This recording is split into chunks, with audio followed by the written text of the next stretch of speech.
Got an excited crowd out there on this Friday morning in Times Square.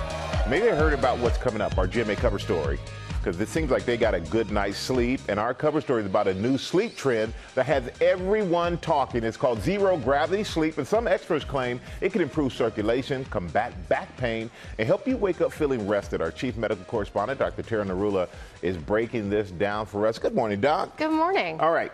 Zero gravity sleep, what exactly is it? Have you ever heard of that? Yes. You have? Okay. I have. Well, Whit was talking about it earlier. Well, for those who haven't, basically this is the idea of reproducing how our body would be in space if we were weightless. What is a neutral body position?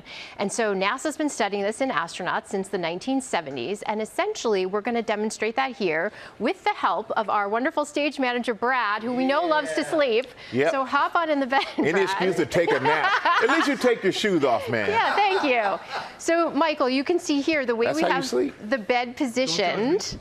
The head of the bed, you raise it about 30 degrees, and then you raise the feet of the bed about 30 degrees. So head and legs are elevated, knees and elbows slightly bent. This position basically has been shown to potentially help spine and back problems and also circulation. So how might that be? Well, it really helps the position and alignment of your spine, and it distributes your weight evenly throughout the bed.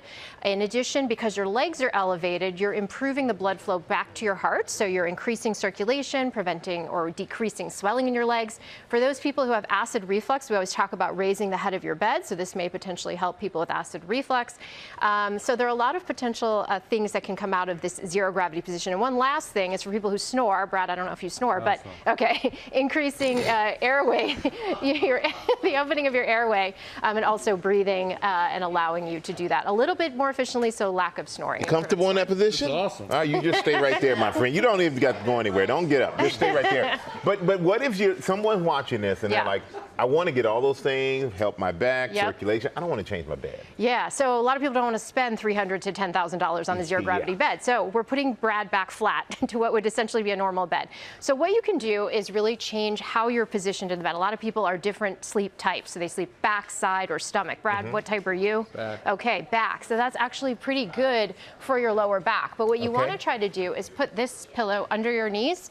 That actually decreases the stress on your lower back, and it kind of allows for the nice alignment of your spine. And then you want to make sure that this pillow is not too thick so your head's not cranked forward, but actually your neck is in line with your chest and your back. Again, this position not great if you're someone who snores. So they actually make devices, vests, and little vibration electronic devices that you can put on that will vibrate if you roll back on your back when you're sleeping. So if you have a partner who snores, you can get them one of those. So side sleepers, Brad, if you want to demonstrate rolling onto your side, this is a great position for pregnant women. I remember doing this when I was pregnant. You want to put this between your legs.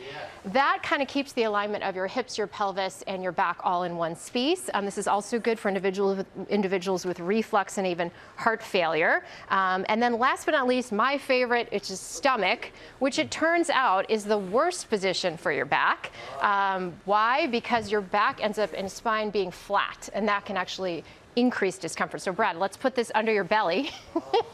So that actually helps with the alignment. And then you again want a flat pillow, because when you sleep on your stomach, your neck can get a little bit crinked. Yeah, because you're turning it to the side. So these are the positions to think about. Thank you, Brad. Brad, you've been excellent. Thank you. You can sleep on the job, buddy. Today we don't care about that. What about sleep banking? Yeah, so I don't know if you've heard of this term, but this is something that's been studied in the military and by other groups. And the idea is that if you know you're not going to have a day of sleep coming up, you actually increase the sleep in the days leading up to it, either with naps or increasing the hours. And there's been some research to show that it can improve performance and alertness and cognition.